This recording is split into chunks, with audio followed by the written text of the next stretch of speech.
So stay with us. First, though, that escalating crisis in Afghanistan and how people in the northwest are tonight preparing for the arrival of the first of the refugees. Yes, it's feared that anyone who helped the Allied forces in Afghanistan could become targets for Taliban reprisals if they stay there. At this stage, the whole of the UK will take in 5,000 refugees a year for the next 4 years. It's thought some will stay in Manchester hotels before being resettled in various parts of the northwest. Well, today there were sobering statements in the House of Commons as MPs debated what the government should do next. In a moment, we'll find out what was said. But first, our correspondent, Elaine Wilcox, has this report. We've got the parachute regiment there and they're back out doing the evacuation. Yeah, so we've got quite a lot of the parachute regiment lads who live in Manchester. Just some of the regimental badges of the 8,000 people supported so far by the Veterans Garage in Manchester. Is there worry about those having to go back in? It's pretty horrific and I wouldn't like to be the families who were sat at home waiting. Certainly everyone's thoughts is 100% with them. Craig Monaghan was injured in Afghanistan and lost 10 friends through suicide. His phone hasn't stopped from soldiers like him with PTSD, triggered again watching the Taliban take over. I always recall one incident where we were in a firefight and pushing into where we were about to fight, and there was no women, children walking around. But 20 minutes after that firefight finished, there was kids out playing in the streets, and to me, that's my reason. It was worth it just to make it worthwhile in your own mind. The first evacuation planes have been arriving at Brize Norton. Some of the UK's 5,000 Afghan refugees will be brought to hotels in Manchester and Cheshire. But traumatised people need extensive support. They're on their way. We're expecting planes to be landing any moment, and no, we're certainly not going to turn our back on those people. But what we are going to do is to continue to make the case that actually, that if we are really a caring country, we need to make sure we put the proper resources and systems in to be able to support these people very, very quickly, get them out of hotels and get them into homes. As the crowds desperately try to flee Kabul, some of those caught up in the Manchester Arena attack ask what security vetting's in place. Those working with refugees insist it's rigorous. The asylum process is extremely complex and very detailed, and it's been in place for a long time to do that. But the key thing to remember is these are the people that are running away from that. These are the people who are fleeing the Taliban.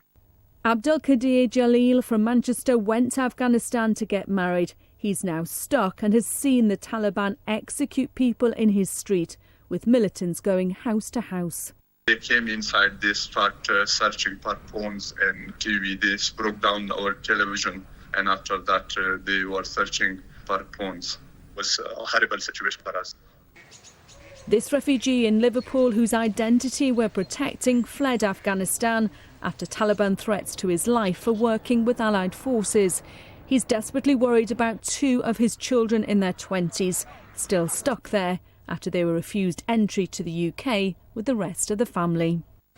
I'm telling them, wait, we will come. I am worried if someone knocks on their door and they know our family, a young boy and young girl on their own, and no one is there. Maybe this is the only chance to get out. 1 week with the evacuation planes.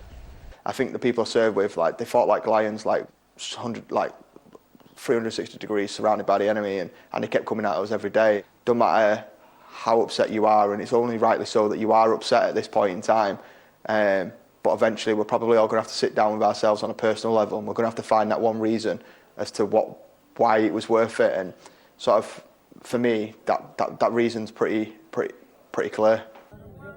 Those in exile and the soldiers who served in Afghanistan share a common fear for the future of the Afghan people, with the Taliban firmly in control.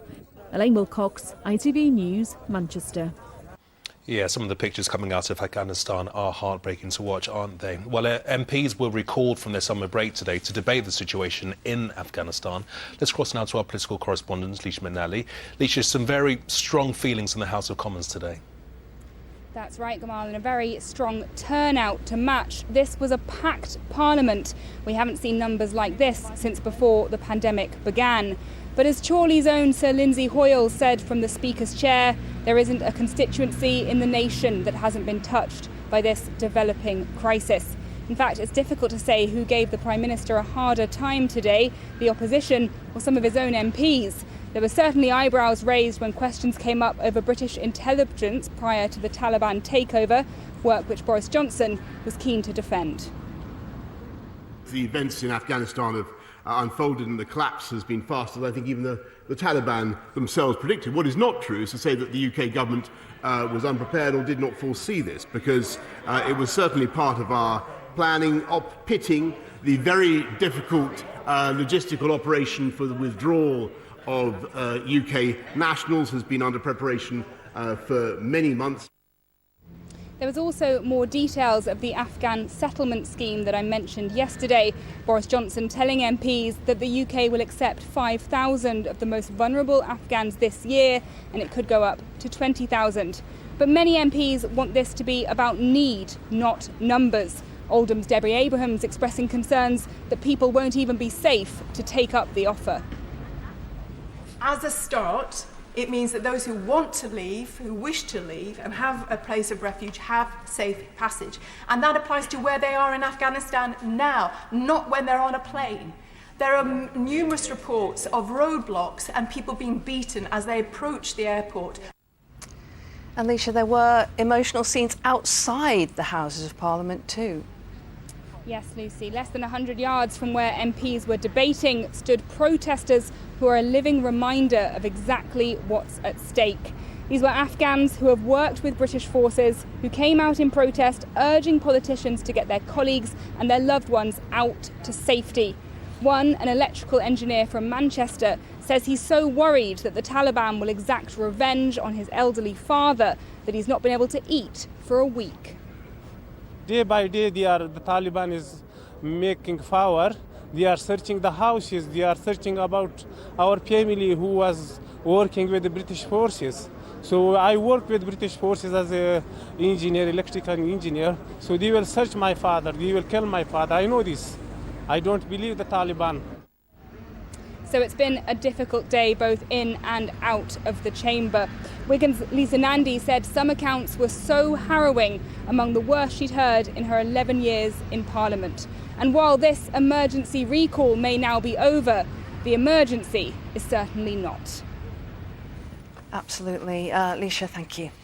Well, we're after your views on this. What can we do to help Afghan refugees when they arrive here in the northwest? How much impact has their plight had on you and your family? Yeah, you can let us know on social media and we'll get through as many as we can later on in the programme. The Hospital Trust for North Lancashire and South Cumbria has been placed into special measures for a second time. NHS England said the University Hospitals of Morecambe Bay NHS Foundation Trust will be put into its recovery support programme. The trust runs hospitals in Lancaster, Barrow and Kendal. It was previously in special measures after an inquiry into the maternity unit established that there were unnecessary deaths of 11 babies and a mother between 2004 and 2013.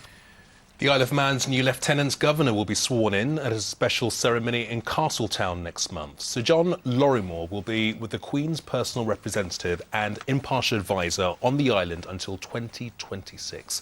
The father of three served in the British Army for nearly 40 years, completing tours of duty in both Iraq and Afghanistan. He succeeds diplomat Sir Richard Gosney, who has held the post for the past 5 years.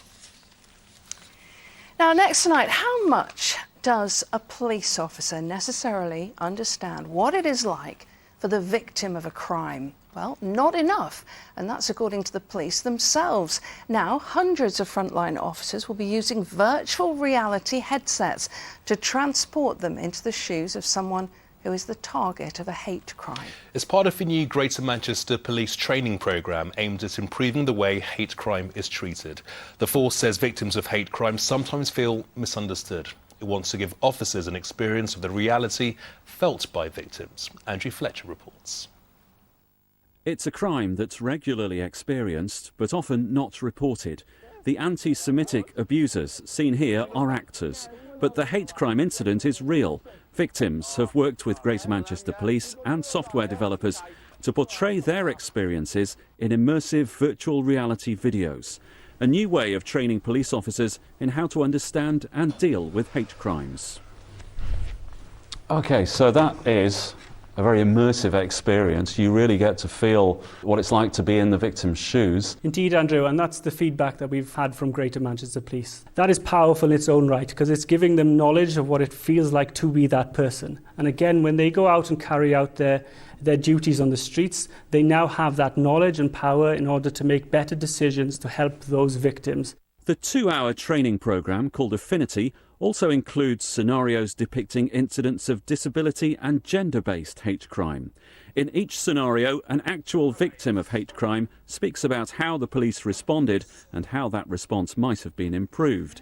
Manchester Cathedral, which runs a group supporting victims of hate crime, thinks they'll be helped by GMP's new training programme. When an officer puts themselves in that position, they can feel it, they know the troubles within that person as the victim feels, and I think it's crucial for anyone to have that empathy, because without it, it's just another case, it's just another number. Greater Manchester Police says hate crime is underreported.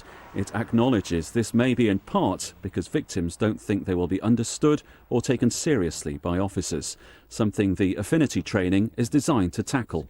It is different, it is innovative, and we're going to obviously spend a lot of time trying to understand how effective it is, but the early feedback is really, really positive, and our officers and staff have found the experience really challenging, and they're telling us that they'll feel much more empathetic about victims than they may have done previously.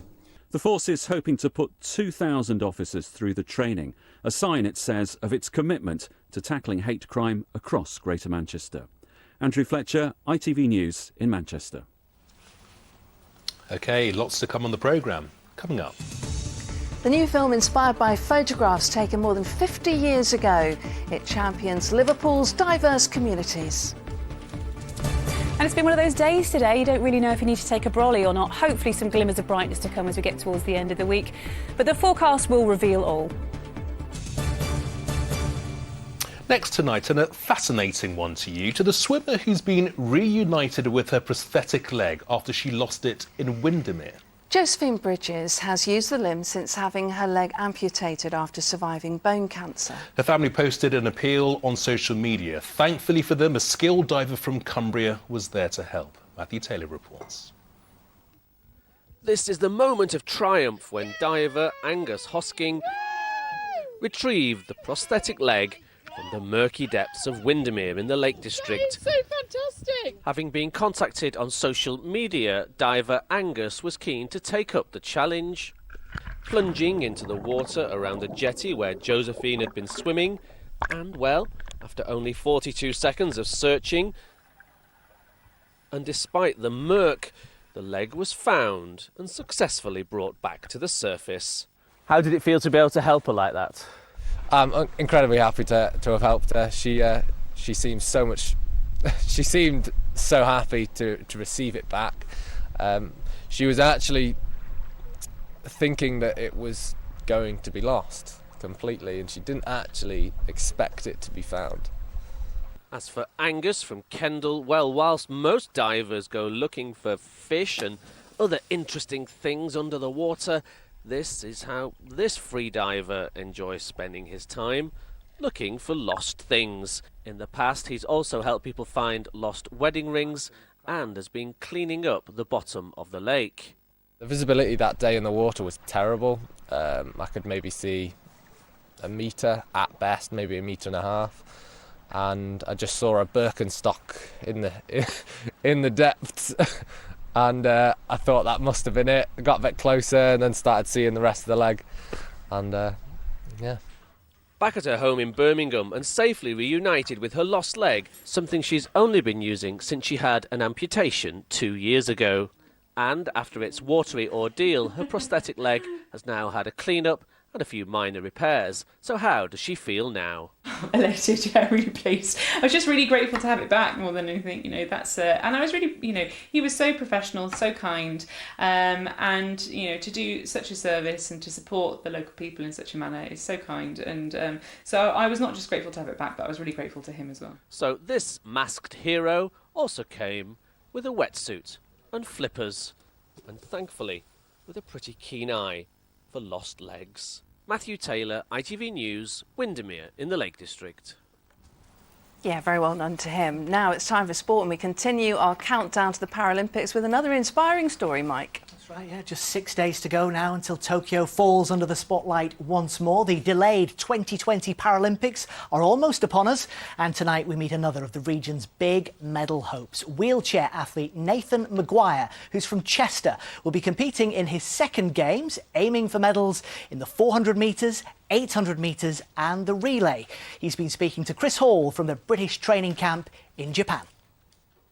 He spent months preparing for the heat of Tokyo by training in a pop-up greenhouse. Now his ambition is growing since landing in Japan, where Nathan Maguire has already beaten his personal best in training, inspired by Team GB's Olympic success. I literally watched it wall to wall. I didn't stop watching the games the entire time it was on, and it was kind of giving us a taste of what's to come. And just, you know, even on like watching people on TikTok and on Facebook and Twitter, and just like getting them to wander around the village so it's not all new when we first get there and things like that. It was just making us so much more excited. Obviously, it's devastating there's going to be no crowds, and it's a shame, but we're here to race, and I'm just buzzing that I'm in Tokyo right now. You know, this time last year, it didn't look like we were going to be here. Adaptability was a skill Nathan had to learn quickly. His disability happened overnight when he was just 8. I went to bed and I woke up the next morning and I couldn't walk. So I had something called transverse myelitis overnight. So my immune system attacked my spinal cord. So I can't really feel much from there down. I've not walked since. A lot of people see a disability as the end of their life, but I saw it as kind of the start of my new one. You know, I came out of hospital on the 24th of December, and by the 5th of January, my dad had me up playing wheelchair basketball. If it hadn't been for your disability, do you think you would have been at an elite sporting event like you're going to now? Probably not. I'd probably be sat at home playing on my PlayStation, probably, you know, and I think that's the thing. I think my disability has taken me to so many places, and you know, if somebody said, do you want to get rid of your disability tomorrow, I would say no. I am Nathan Maguire. I am a Paralympian. I'm a wheelchair racer, and I'm a wheelchair user, and I'm proud of that. Nathan has Paralympic experience of racing in Rio, plus 7 European medals, including gold in a world record-breaking universal sprint relay. But the bar is set higher in his Chester home. His partner is Hurricane Hannah Cockcroft, the 5-time Paralympic gold medalist. Does that ever get sort of competitive between the two of you in other ways, just around the house? Everything in our house is a competition. It's who can put the clothes away the quickest, who can do the dishes the quickest. And I think that's one of the reasons that we're so, you know, we're so successful as a pair of athletes. On the days where she didn't want to train, I was like, no, come on, we're going training. On the days when I didn't want to train, she was saying, no, come on, sort it out. So it definitely helped. Considering the journey that you have been on, what will it mean to you to be top of that podium? The last 5 years have been all about hopefully getting to the top of the podium, or even getting on the podium for me would be phenomenal. Hannah's got a lot of medals in the past, so I've got to start, you know, catching up a little bit and making my stamp on the house medal tally. Cheshire is already home to the King and Queen of British Olympians. Now the Prince and Princess of the Paralympics can further boost the county's medal count. Chris Hall, ITV News. And here's what's still to come on the ITV News at 6:30 with Lucrezia. Coming up, empty embassies and empty promises. An eyewitness report from inside Kabul's diplomatic quarter where women and children queue for help. This doesn't need to be defeat, but at the moment, it damn well feels like it. We'll hear anger in a packed Commons as MPs grill the PM. Also ahead, the singer R. Kelly in court accused of sexual abuse. And the chicken shortage that's causing Nando's to shut shops. Join me for those stories and more at 6:30.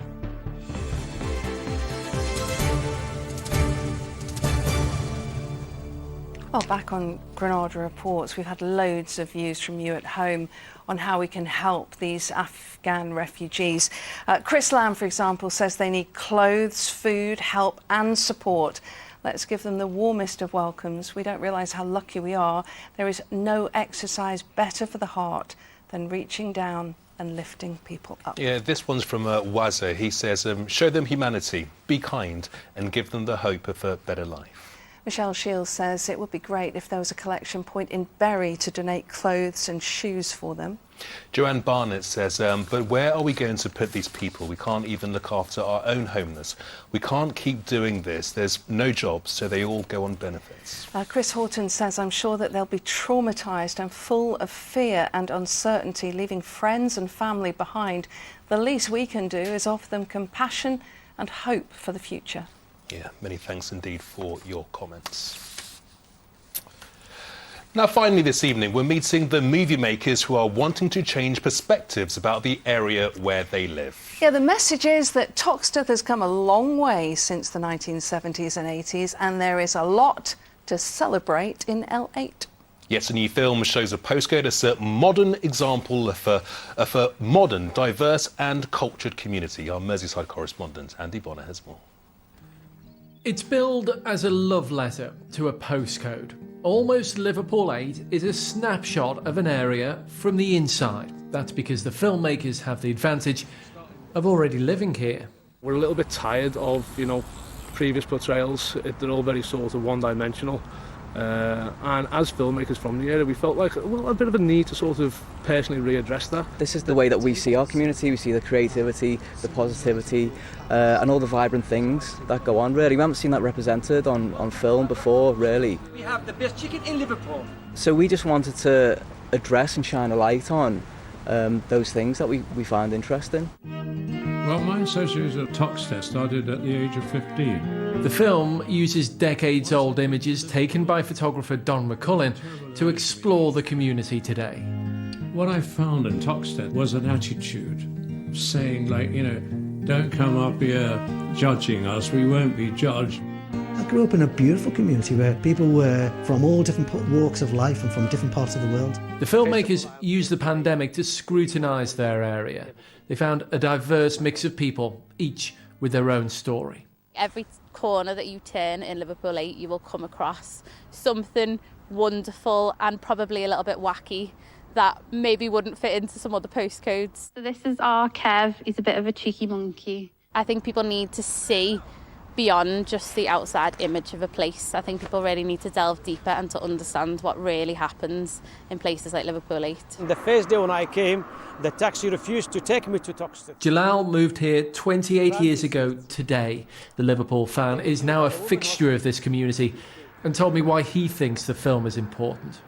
We need to show what's Liverpool now, especially in this region, in Liverpool 8, what is in the past, and we have to change the picture. They came here, interviewed, they see what the people's been, working hard, and the spirit in this community still, and the city now is getting bigger, and now we're not in Liverpool 8, we are in the Liverpool 1. I haven't got any negative experiences being from Liverpool 8. Brodie was approached to be in the film during lockdown. Anyone you meet from Liverpool 8, we're all characters, we're all full of energy, and we've all got our own little unique stories, and blending all of that in together anyway is just going to show the beauty of this city, the diversity of this area, and we make the best out of what we've got. A love letter to postcode. It's a little bit cheesy, but we needed a tagline. And in many ways it is, because, it's a postcode we love living in, and it's a film we love making. The film gets its premiere at the Philharmonic next month. Then viewers can make up their own minds about the reality of this eclectic community. Andy Bonner, ITV News, Liverpool 8. No one ever called it Toxteth. Joe's got the weather. That sunshine really made your eyeshadow pop, And you put the wipe in the bin, not the toilet. United Utilities sponsors ITV Granada weather. Go Egg Queen. Thank you. A very good evening to you. We've been shrouded in cloud here in the northwest today, and there's even been some drizzle at times. The next few days doesn't offer up that much in the way of sunshine, but there will be a few bright spells to look forward to. Fairly cloudy skies, breezy conditions much like today, and a rather cool and damp and non-summery feel to things. There's very little happening in the weather over the next day or so, and it's not really until Friday night, when a low pressure system moves in bringing a more significant spell of rain, that we see anything really heavy across our part of the world, and it does lead to an unsettled weekend as well. But before that, we're just dodging cloud amounts and hoping for a bit of sunshine over the next few days. And certainly as we go into this evening and overnight, out of thicker cloud there could be some spots of drizzle in the air, low cloud and perhaps some hill fog forming for the Pennines, the Peak District as we go through the course of the night. Not a cold one though, 12 or 13 Celsius. Some of us waking up to patchy rain or drizzle, much like we did today, tomorrow morning. On to tomorrow, the sun will be rising at 5:56, setting at 8:32 tomorrow evening. Tomorrow, quite a cloudy start to proceedings, patchy light rain or drizzle to start with for many areas. There will be some sunshine around on and off throughout the day. The wind perhaps a little less breezy than today, so could even feel pleasant if you catch some sunshine. But later on in the day, patchy rain and drizzle becoming a little bit more steady for some of us for a time. It's cool, 18 or 19 Celsius at best. Now looking ahead to the next few days, we should just escape with a dry day on Friday before rain moves in Friday night into Saturday. That's lingering to start the weekend, and Sunday looks unsettled too. Take care. Bye-bye. United Utilities sponsors ITV Granada weather. Those eyebrows are unreal. Thanks, Joe. Tomorrow we're off to the beautiful city of Chester. We're looking at an exhibition charting how the city's Roman history was being carefully excavated as far back as the 1920s. Absolutely fascinating stuff. Do join us for that. I'll be back with the late news after news at 10. But for now, have a good one. Bye-bye. Bye-bye.